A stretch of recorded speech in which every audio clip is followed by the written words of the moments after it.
आकाशवाणी मध्य प्रदेश से प्रस्तुत हैं प्रादेशिक समाचार।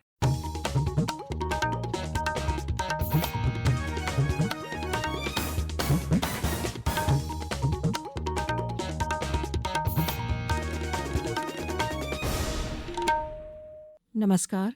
समाचारों के साथ मैं शेख महजबी अल्मास। प्रधानमंत्री नरेंद्र मोदी आज आंध्र प्रदेश के पुट्टुपर्थी पहुंचे और श्री सत्य साईं बाबा के जन्म शताब्दी समारोह में भाग लिया। समारोह को संबोधित करते हुए प्रधानमंत्री मोदी ने कहा कि भारतीय सभ्यता का केंद्रीय मूल्य सेवा है, जिसे साईं बाबा ने निष्काम सेवा, चरित्र निर्माण और मूल्य आधारित शिक्षा से जोड़ा। श्री सत्य साई बाबा का यह जन्म शताब्दी वर्ष हमारी पीढ़ी के लिए सिर्फ एक उत्सव नहीं, यह एक दिव्य वरदान है। आज भले ही वे हमारे बीच दैहिक स्वरूप में नहीं है, लेकिन उनकी शिक्षा, उनका प्रेम, उनकी सेवा भावना आज भी करोड़ों लोगों का मार्गदर्शन कर रही है।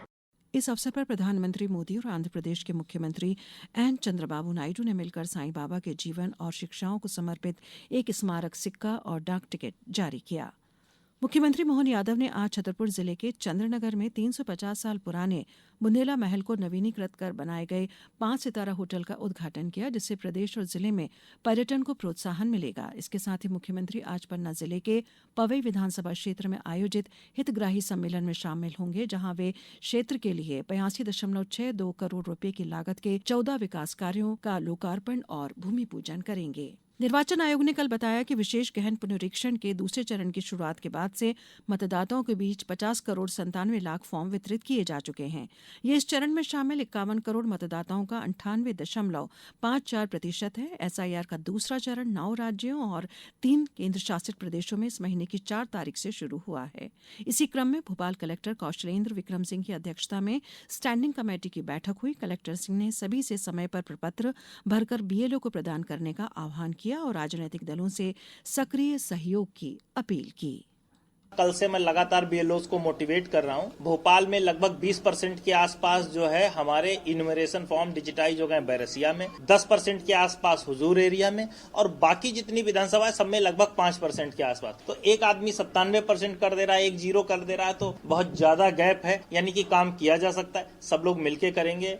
56वां भारतीय अंतर्राष्ट्रीय फिल्म महोत्सव 2025 कल गोवा में शुरू होगा। इस महोत्सव में 80 से अधिक देश के फिल्म निर्माता शामिल होंगे और इसमें भारत तथा विश्व भर की 270 से अधिक फिल्में प्रदर्शित की जाएंगी। इनमें 13 वर्ल्ड प्रीमियर और 46 एशियन प्रीमियर शामिल हैं। इस आयोजन का उद्देश्य दुनिया भर के फिल्मकारों को एक मंच पर लाना, कला के माध्यम से सहयोग बढ़ाना है, जिसके तहत स्क्रीनिंग के साथ साथ कार्यशालाएं, मास्टर क्लास और फिल्म बाजार भी आयोजित किए जाएंगे। वित्त मंत्री निर्मला सीतारमण ने आज नई दिल्ली में आगामी केंद्रीय बजट वर्ष 2026-27 के संबंध में बैंकिंग, वित्तीय सेवाओं और बीमा क्षेत्र के विशेषज्ञों के साथ 7वें बजट पूर्व परामर्श की अध्यक्षता की। इस बैठक में वित्त राज्य मंत्री पंकज चौधरी, आर्थिक मामलों के विभाग के सचिव, केंद्र सरकार के मुख्य आर्थिक सलाहकार और मंत्रालय के वरिष्ठ अधिकारी शामिल हुए। अब कुछ समाचार संक्षेप में। प्रदेश के एकमात्र हिल स्टेशन पचमढ़ी और मड़ई अब हवाई सेवा से जुड़ गए हैं। पर्यटक 20 नवंबर से भोपाल से हेलीकॉप्टर द्वारा सीधे इन स्थानों पर पहुंच सकेंगे, जिससे 5-6 घंटे का सफर मात्र 60 मिनट में पूरा होगा। आगरमालवा जिले में एसडीएम मिलिंद ढोके ने एसआईआर प्रक्रिया के तहत गणना पत्रक वितरण और डिजिटाइजेशन कार्य का निरीक्षण किया। कार्य में कम प्रगति के चलते 72 बीएलओ को कारण बताओ नोटिस जारी करने के निर्देश दिए गए। कटनी जिले में कौशल विकास और रोजगारोन्मुखी प्रशिक्षण कार्यक्रमों की प्रगति की समीक्षा की गई। सभी सरकारी और निजी आईटीआई की प्रशिक्षण स्थिति, प्रवेश परिणाम, प्लेसमेंट का आकलन किया गया। इस बुलेटिन में बस इतना ही। अगला बुलेटिन शाम 7:10 पर। नमस्कार।